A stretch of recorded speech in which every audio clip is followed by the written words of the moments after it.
right now through his Grog Ventures, he's doing a lot of personal investing in startups and technology companies. And one area that seems to be a focus of Mike is FinTech through a big investment in Tyros and an investment in Spaceship, which is what I'm involved with. So we wanted to drill down on that. So how long have you been thinking about FinTech in Australia for?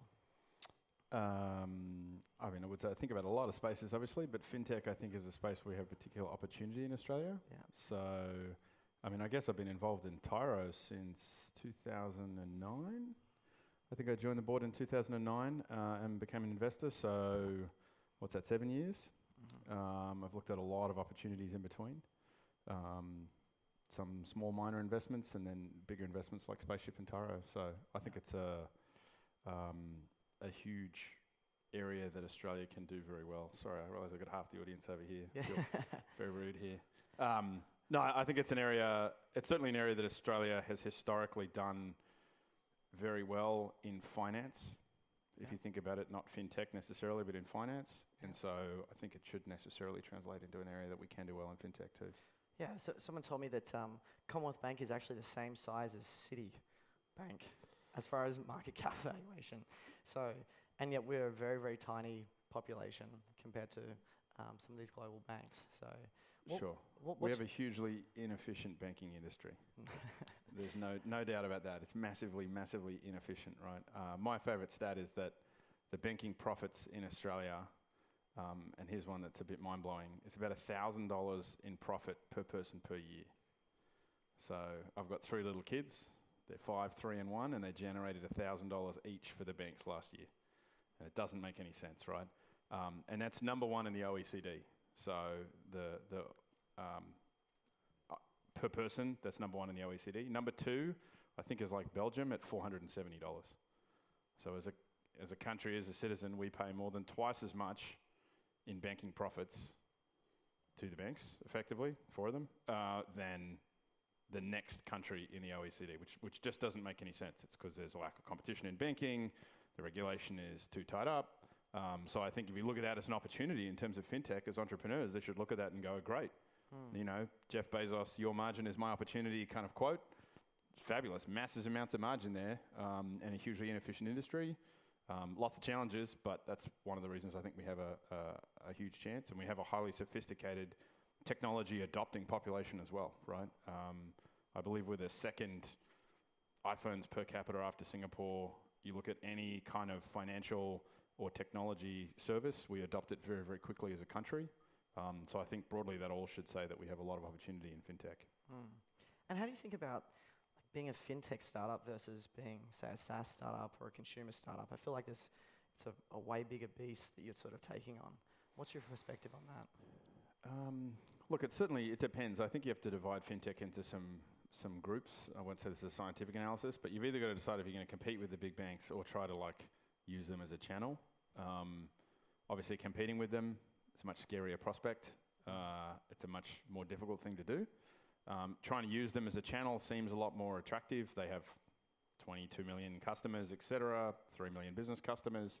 So, using them as a channel, they should be a huge channel to all of those customers.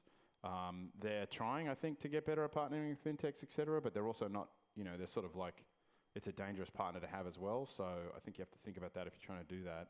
Or you're doing something totally different, right? Like Spaceship's a good example of a fintech company that's not really going up against the banks necessarily, right? If anything, it's going up against the super giants, but they have way less control. Super is naturally a switchable tool, right? The lack of a banking API in Australia is crazy. If you look at what's currently going on, Tyros is obviously a big proponent of open APIs for banking. We should be able to port our bank accounts just like we can port our mobile phone numbers, right? If anyone remembers 10 years ago, the telcos were like, no, here's all this difficulty, it'll be all this challenge of porting phone numbers. Nowadays, you ring them up and you say, right, I'm taking my phone number from Vodafone to Telstra or Telstra to Vodafone, and they say, right, no problem. Systems are all set up and you just switch, right? Keep your phone number. I think all the same things should be able to happen with banking, right? Your banking transaction history should be your data that you can take with you if you choose to switch or if you choose to allow a fintech company to get access to that to provide, some sort of service. But it's quite obvious strategically why the banks have no interest in that being the case. So I think fintech, you've got to think about very clearly who you're going to compete with and who you're partnering with, who you're trying to compete with if you want to succeed in that space. There's no doubt that the internet, technology, mobile, all the things that are happening disruption-wise should reduce the cost of providing those services, right? Should reduce, increase the ability of people to get to them on the internet, et cetera, right? As you guys are doing with Spaceship's a perfect example. Sign up online and, you can switch your super across and away you go. You can't do that with your bank account, right? You have to go into a branch and probably sign a form and all this stuff, and it's like, that's just going to make switching of that sort of thing very, very hard. Loans and other things, obviously much more successful. It's easier to give people capital online and judge them. Yeah. And so maybe talking specifically about Tyro then, you've been involved with them for the last 6 years, and you're also on the board of Tyro and made a significant personal investment. What did you see at the time when you were making that investment? What was your investment thesis around Tyro? Look, it's a fantastic company. A few things. One, it has a real technology core. It's one of the best tech teams I've seen in Australia. Started by 3 ex-Cisco engineers who, the back of the napkin startup origin story of Tyro was pretty simple, is that, hey, we can switch packets really well. Networking doesn't seem to go down. Cisco, we've managed to work out how to send IP around the world in various redundant ways such that the network is always on. Why can't we do that with banking? There was a lot of banking outages. There still is today a lot of banking outages. And so we should be able to switch money like we switch packets, right? Like most startup stories, that was a 3-year mission that was going to be easy. 10 years later, we're still running through mud. It's a lot harder than it turns out that it is on the back of a napkin. But again, they did start with real serious deep tech DNA at Tyro, right? In terms of Cisco engineering, really high quality bars. And if you're going to build a bank, you got to start with that, right? Like it can't go down, especially if one of your value props is that you go down less than the other guy. And then what's interesting now is they've, they're a regulated entity. Tyro's a fully regulated entity. And so in terms of getting into being a banking player in the core banking industry, right, we participate at Tyro in the real-time settlement every day, right? At the end of the day, all the banks come together and move money back and forth. That's a really hard barrier to entry, right? And there's very few companies, one, in fact, in the last 20 years that's gotten through those barriers to entry. And they've, the last 10 years has been really, really hard in terms of staying around and surviving long enough to produce a real viable business. And now it's a growing company with 250 people. It's growing very fast. It's north of like $100 million business. So it has a really great opportunity. And I'm long on paper as saying that I think Tyro could be worth more than Atlassian one day. It's a fantastic business. It has massive amounts of opportunity around it. Huge amounts of challenge, obviously, as talked about. When you're going up against the big four, you're not picking small companies to disrupt in our economy. But I think, look, they're doing great things for small business, and where that ends, we'll see. And is it just small business? Because they raised $100 million in the last 12 months. Are they just focusing on the small business customer, or are they? Yeah, at the moment, Tyro's heavily focused on the small business customer, right? We believe the small business customer, it's a very underserved banking market. The big businesses make a lot of money for the banks. Small consumers don't really switch, so they make a lot of money for the banks. Small business is not really a good customer base for banks to have, so if you're going after something, it's a good business to go after. And there's a lot of reasons why, again, Tyro's starting with the acquiring side of the banking industry. Acquiring is something that we could be very competitive at. And now we're moving into, obviously, we issue loans and take deposits as well, so you kind of become a full-fledged bank. We had an entry point, if you like. You've got to kind of get in somewhere and then work out how to build a business from there. It's pretty hard to build all sides of a bank. I think that from my perspective certainly is that within the fintech space, the big players just have so much money to spend on marketing, and it's just so hard to kind of build a brand that cuts through. So my voice is kind of completely gone.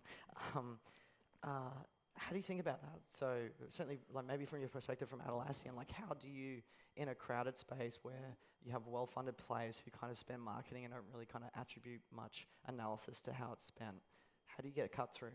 How should we think about that? Look, it's a huge challenge. It's a challenge for us. It's a challenge, at Tyro. marketing against huge incumbents is always going to be hard, right? They've always got a bigger budget. You have to do clever things. You have to find niches to go up against them, or some area that you can, create enough noise.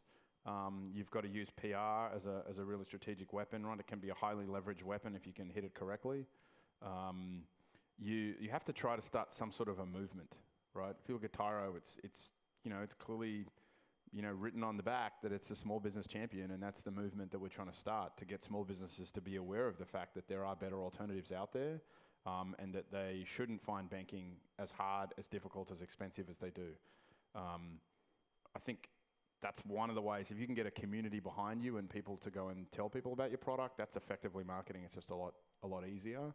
Tyro has increasingly great word of mouth amongst small business retailers who say, hey, I switched to this thing, it's really good. Right? If you think about someone switching banking, right? Imagine being a business and going, I'm going to trust this small startup with my money, or I'll go to Westpac. And you're like, I'm not going to take a risk there. I got enough risk going on, right? I'm just going to live with Westpac. And that's a challenge.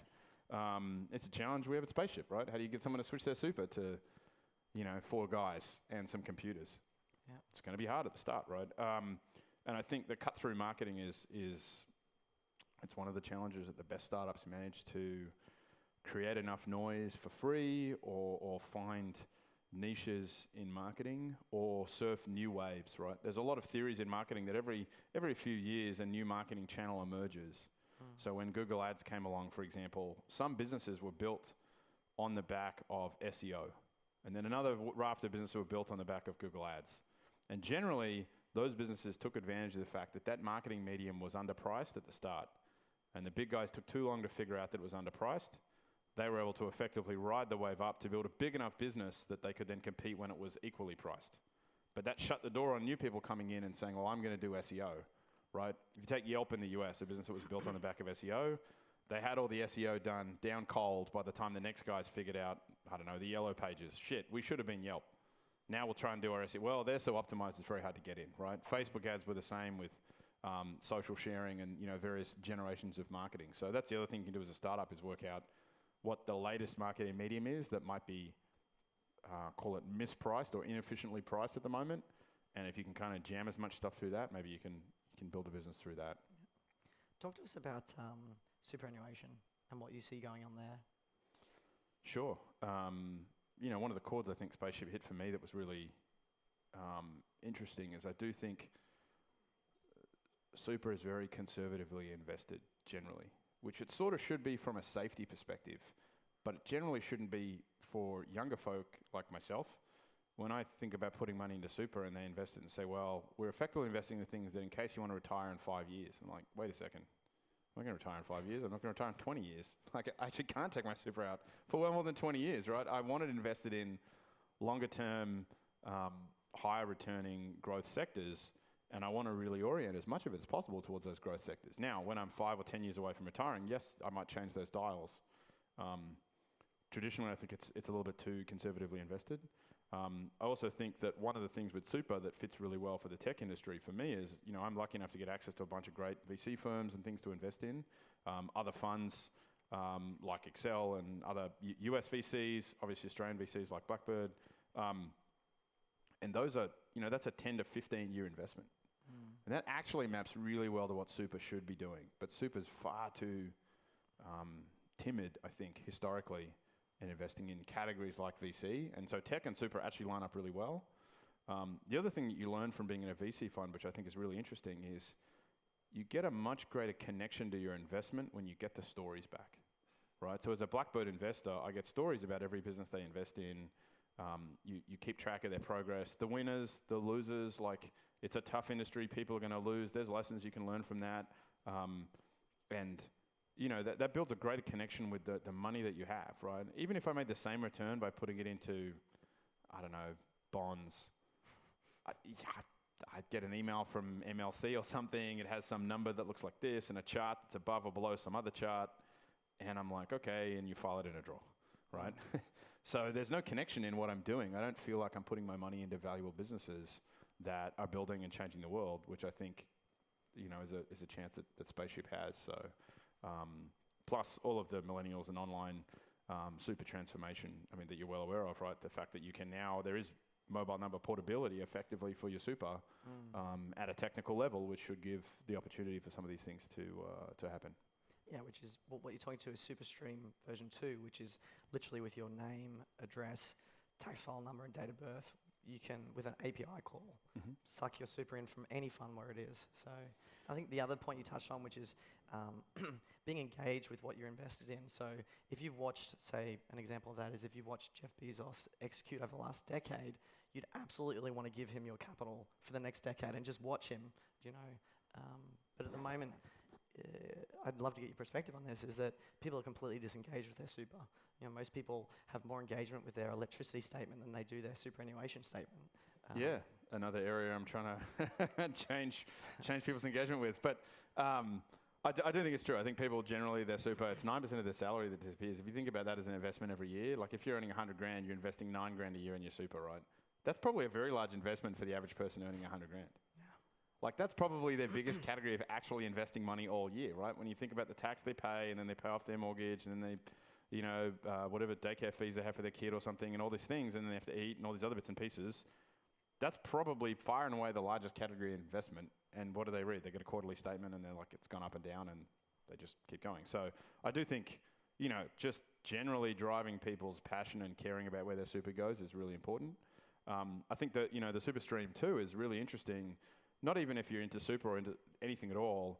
I think what's fascinating is that what you guys have seen is what Tyros has seen a few times is when these regulatory shifts happen, that's when businesses can be built, right? You can see that and say, well, if we can do a better job of, you know, social media marketing, a super fund with a more aggressive profile in technology, and, you know, this shift comes along in the regulation, right? It can work really well. You know, Tyros had a bunch of those shifts. We're very, very large in, you know, easy claims. So Medicare, 9 years ago, decided that you should be electronic claiming, right? And if you've been to a doctor that has a Tyro terminal, you'll know that you can swipe your credit card or your FPOS card, and Tyro will magically do all of the Medicare easy claim electronically for you, so that it zips around. You don't have to go to the Medicare office and present your forms, all this sort of stuff, right? And I think I'm right in saying Tyro does like 80% of the easy claims in the country that are electronic because they had the first and best solution to be able to go to a doctor and say, hey, this is what you can provide your patients with, right? And it was really good for the doctors. It was really good for the consumers. It happened because of a large regulatory shift or, you know, change in the environment that they took advantage of. It wasn't an accident. We said, hey, this thing's coming. We should really, you know, jump in with 2 feet because we could be differentiated in this area, right?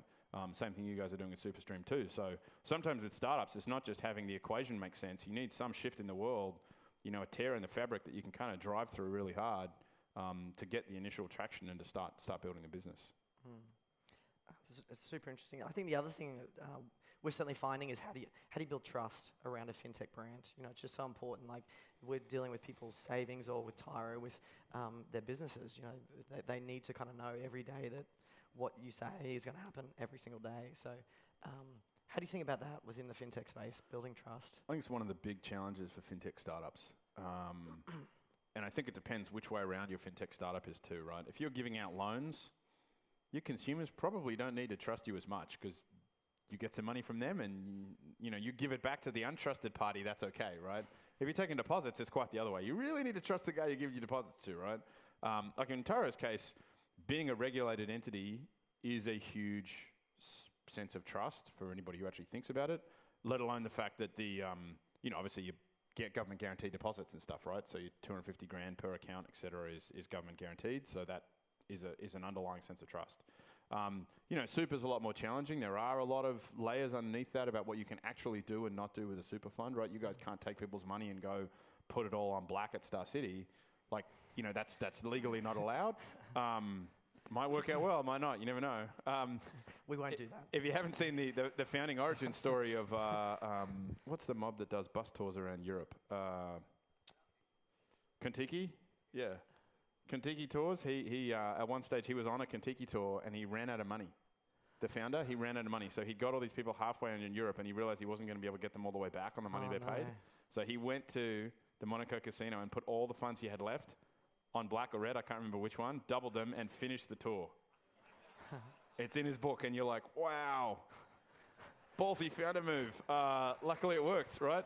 Maybe there's other businesses that tried that too that didn't work. But I just want to reiterate, we definitely will not do that. Legally can't do that. I will not have a spaceship. I think fintech has to. It's hard, especially when a lot of fintech businesses are trying to build a challenger brand, a disruptive brand and a trusted brand, and people are getting more used to trusting online services. I think, banks. You think about traditional finance industry, big marble lobbies, vaults.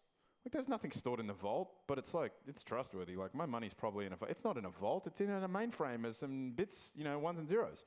But the sense of trust is a lot more there because you can walk into a branch and look around and think, right, looks like a big business. They're going to keep my money. So I think it's a huge challenge for fintechs to get across. Things like time in business and, efficiency of response, those sorts of things are big abilities. Guarantees, so any fintech space with government guarantees of any kind, super and deposits, for example, of different types. But, that's the sort of thing that you need to put. Westpac doesn't make a big deal of you have a guarantee on this when you put $50 in your, saver account. But someone like Tyro needs to make a big deal of that, right? They need to make quite sure that the consumers understand that money's guaranteed. So it's a big challenge, right? It's going to be one of the many challenges fintech startups have. Yeah, I think the way we tried to do it at Spaceship was we thought if we're going to be a technology-focused super fund, then who knows the most about technology in this country? And it's people who have been very successful from technology. So we went around and convinced 42 tech influencers who are very well respected, such as yourself, or Lee Jasper of Aconex, or even all the way to the other end, like Jane Liu of Showpo, to transfer their super on day one of our launch. So they kind of well, if it's good enough for Mike, then you'd hope it's good enough for others. So clever transfer of trust, right? It's going to be a big challenge for any of those, fintech companies. And again, it depends on what area you're in. Like a lot of even the energy fintech ones, like there's quite challenging to work out how they build enough economy, liquidity in their marketplace to get energy trading going on, or my solar panels can sell back to this company. Well, okay, am I really going to get my money? That sort of stuff is, you see it. It's really challenging, especially when most of them are 6, 8, 10-person companies, and a bunch of laptops. And how do you find the question, interest of me and the audience as well, I hope, is around regulation. So I've kind of, been involved with regulation within super for the last 6 months. I've actually found it really good. Right, and I'd be interested to know how your perspective at Tyro, how you found the regulatory body of APRA. We certainly find it at Spaceship that it's so safe, the way all the funds are ring-fenced. If we disappear or whatever, everyone's super still there. They make it such that we need more funds under management before we get more flexibility around the portfolio. So it's kind of a very staged kind of existence. Yeah, look, I think, we have a really good regulatory environment in Australia, and in no way am I suggesting that we should relax that. Right. I mean, those regulations are there for a reason. They're there to protect people. They were usually put in there after someone got screwed at some point in the past, so we added a new law or a new regulation, right? I think at Tyro, they all make sense, right? There's very few of the regulations that you look at and go, that doesn't make any sense. It's a set of rules that some ways make it easier to play by. They're a shifting set of rules. They're a cost of doing business, right? You've got to keep up with those regulations as they change and shift, and you've got to obey them or abide by them. So there is an ongoing cost to being in one of these regulated entities as a fintech, but it should provide a lot of safety for consumers, right? It's one of the things Australia has historically done well in finance, right? For those that don't know, one of the reasons the entire economy didn't go into recession in 2007 was that our banks had a much higher ratio of capital that they had to keep than most other countries. So that's why at one point we had 4 banks in the top 10 most valuable banks in the world by market cap. When everyone else went to shit, our banks went quite the opposite direction because their capital ratio was very high. Now, for the 5 years before that, you find all these examples of them having a little bit of a whinge at APRA for APRA having such a high deposit ratio. And we should give a lot of credit for the entire economy that APRA maintained that, because it was one of the biggest reasons we didn't go into a recession. Lots of people would have lost their jobs. Lots of bad things would have happened, right? And the whinging kind of quietened down really well when everyone went, well, that was good. Like, we all didn't need to get bailed out as much as the rest of the world. So those sort of things, and it's hard when everything's going well. Regulations start to get watered down and relaxed, and those sorts of things. We should remember that. But generally, I think we have a very sensible regulatory environment. There's a lot of appetite for creating competition in regulation. A lot of things going on where they're trying to create that competition at the moment. We've got a banking review, 17th one. We hope change comes from that. The super stream too, allowing people to switch super from one, sort of mobile number portability for super. These sort of regulations are important. I think they show the appetite to support competition effectively, which is what a regulator should be doing, protecting consumers and creating competition. And just like, you have so many incredible insights about industries that you're not even in. Well, how do you kind of get those insights? Is it just your network, or is it reading, or is it how do you learn? It's a broad question. That's a meta question. Certainly a lot of reading. Yeah, I've always been a big reader. I read a lot. I think a lot of learning. Like, one of the things we say at Grok is that investment should be about learning. I certainly invest in businesses. I think I can learn a lot about the space. If you look at something like Shoes of Prey, know nothing about women's shoes. Now know a lot about women's shoes, but more importantly, know a lot about mass customization, retail, manufacturing, dealing with factories in China, Chinese New Year, all these things that I knew nothing about or had any experience with, right? And you've got to bring your smarts to the table and kind of apply them, but at the same time you can learn a lot. Same with Tyro. I know the ins and outs of the Australian banking industry. Like, I had no idea 7 years ago what a whole raft of acronyms were and how things actually happened and how the whole thing was manipulated. And now that we understand that, we can start to, to play with it and be disruptive and understand where to target as a company. So I think it's just time and learning. Keep your ears open. So understand that you don't know anything about things. That's one of the most important states to be in. So we've spoken a lot about your personal investments in fintech. I thought where we could finish off was just talking more about Grog Ventures, which is your personal investment vehicle. It's kind of come out of nowhere a little bit, in a few press releases here and there. What's your thinking behind it? What are you looking to do? What's some... It's a good question. Look, we try to learn. We try to have a lot of fun. We try to invest in things that we're personally passionate about, not just, stick it in a share market fund and let it ride.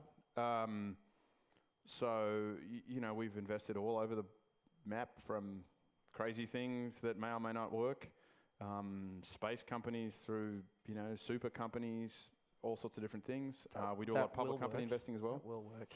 What's that? That will work. Spaceship will work. Spaceship's one of the more solid, things. I was actually, ironically, the space company fleet down in Adelaide is, I think, it's super ambitious, no pun intended. But there's a much higher risk associated with it. But I think it's an amazing thing that we could do. So look, we try to have some fun with it, apply smarts. It's a vehicle for all the things that we're doing, from public equities all the way down to, $20,000 start-made checks. Great. Sorry, my voice. Well, thank you so much, Mike, for giving your time today. I really appreciate it.